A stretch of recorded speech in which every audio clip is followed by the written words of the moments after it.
Students, अब हम जानते हैं कि आखिर लंदन एक सिटी के रूप में कैसे डेवलप हुआ। देखिए, आज के लेक्चर में हम लोग लंदन में रहने वाले लोगों पर ध्यान देंगे, पता लगाएंगे कि आखिर इंडस्ट्रियलाइजेशन के आने से लोगों के लाइफस्टाइल में किस टाइप के बदलाव आए। तो चलिए फिर लेट्स गेट स्टार्टेड।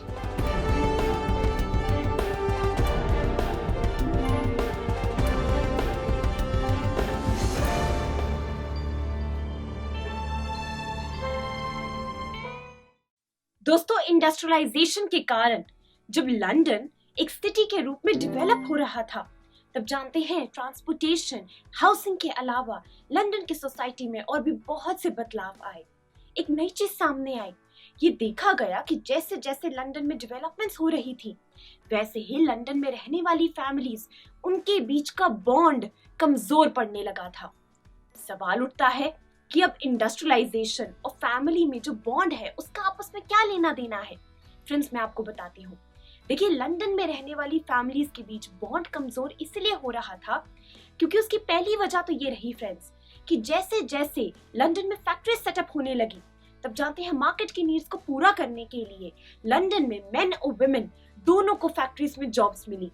अब क्योंकि वुमेन भी मेन के बराबर फैक्ट्रीज में जाकर काम कर रही थी, इसलिए उन्हें अपनी फैमिलीज के साथ ज्यादा समय नहीं मिल पा रहा था, जिसकी वजह से उनका बॉन्ड कमजोर पड़ने लगा।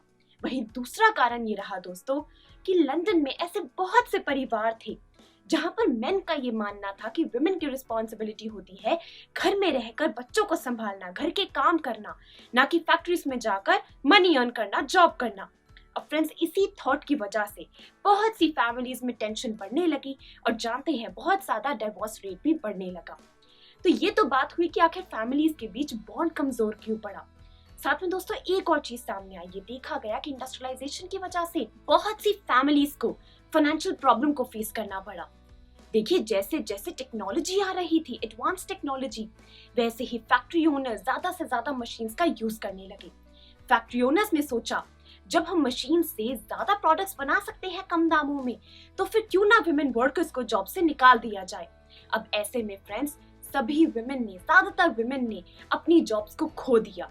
अब क्योंकि विमेन ने दोस्तों जॉब्स को खो दिया, इसकी वजह से फैमिली इनकम लोगों की काफी कम हो गई और वहीं जानते हैं सोसाइटी में मेल्स की डोमिनेंस बढ़ती चली गई। इनफैक्ट अगर मैं पॉलिटिकल राइट्स की बात करूं दोस्तों, तो उस समय लंदन में पॉलिटिकल राइट्स भी सभी लोगों के पास बराबर नहीं थे।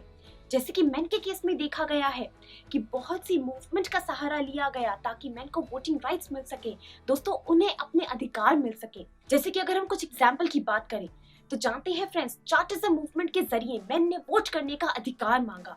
वहीं 10 आवर मूवमेंट के थ्रू मेन ने कहा कि उन्हें लिमिटेड वर्किंग आवर्स के लिए काम करना है, उनके वर्किंग आवर्स को फिक्स किया जाए। जब सोसाइटी में मेल्स की डोमिनेंस बढ़ रही थी दोस्तों, तो विमेन पीछे नहीं हटी। जानते हैं, उन्होंने आगे बढ़कर दोस्तों वोट करने का राइट मांगा और साथ में राइट टू प्रॉपर्टी की भी मांग रखी। तो कुछ इस तरीके से फ्रेंड्स, उस समय लंदन के सोसाइटी में बदलाव आ रहे थे। ये सिचुएशन पूरी तरीके से तो तब पलट गई जब दोस्तों 20th सेंचुरी की शुरुआत हुई। जानते हैं, वर्ल्ड वॉर 1 और वर्ल्ड वॉर 2 के कारण वॉर नीड्स को पूरा करने के लिए लंदन में ज्यादा से ज्यादा फैक्ट्री सेटअप हुई। अब सभी फैक्ट्री ओनर्स ने विमेन वर्कर्स को वापस से जॉब पे बुला लिया, ज्यादा से ज्यादा वर्कर्स को एम्प्लॉयमेंट अपॉर्चुनिटीज दी। तो अब फिर से विमेन का स्टेटस सोसाइटी में बदलने लगा, फैमिली इनकम बढ़ गई दोस्तों और मेल डोमिनेंट सोसाइटी में कम होने लगी। तो फ्रेंड्स, अब आप लोगों को पता है कि आखिर उस समय लंदन में लोगों की लाइफ कैसी थी, वो लोग काम कैसे करते थे।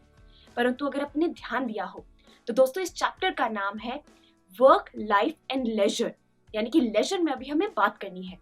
देखिए फ्रेंड्स, लेजर का मतलब होता है फ्री टाइम, ऐसा समय जिसमें हम लोग पैसे कमाने के लिए कोई काम नहीं करते, बल्कि ऐसी एक्टिविटीज में हिस्सा लेते हैं, उन्हें परफॉर्म करते हैं जिससे हमें खुशी मिलती है। तो सवाल उठता है कि आखिर उस समय लंदन में लोगों ने फ्री टाइम में किस टाइप की एक्टिविटीज की। चलिए मैं आपको बताती हूँ। दोस्तों, संडेज या फिर पब्लिक हॉलीडेज पर लंदन के सभी लोग डिफरेंट तरीकों से अपने फ्री टाइम को स्पेंड करते।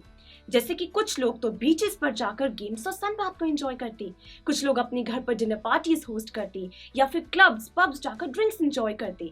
इनफैक्ट अगर मैं लोअर सेक्शन की बात करूं तो वो लोग ज्यादातर अपने फ्री टाइम में फ्रेंड्स या तो म्यूजिक हॉल्स जाते या फिर सिनेमा हॉल्स जाते। तो यानी कि मैं ये कहूंगी कि इनकम के अकॉर्डिंग हर एक इंडिविजुअल का फ्री टाइम स्पेंड करने का तरीका अलग था। So that was all for today. Friends, आज के लेक्चर से हम लोगों को पता चला social change in the city के बारे में। अगले लेक्चर में हम लोग बात करेंगे पॉलिटिक्स इन द सिटी की। So thank you for watching. I am sure students, आपको ये वीडियो बहुत पसंद आया होगा। तो इसी तरह से एक मजेदार तरीके से अपने हर कॉन्सेप्ट को क्लियर करने के लिए डाउनलोड कीजिए PU Stack ऐप, जहां आपके लिए और भी कई सारे ऑप्शंस हैं, जैसे कि आपके लिए सैंपल पेपर्स हैं, back exercise solutions, step videos and much more. So what are you waiting for? Download the app now.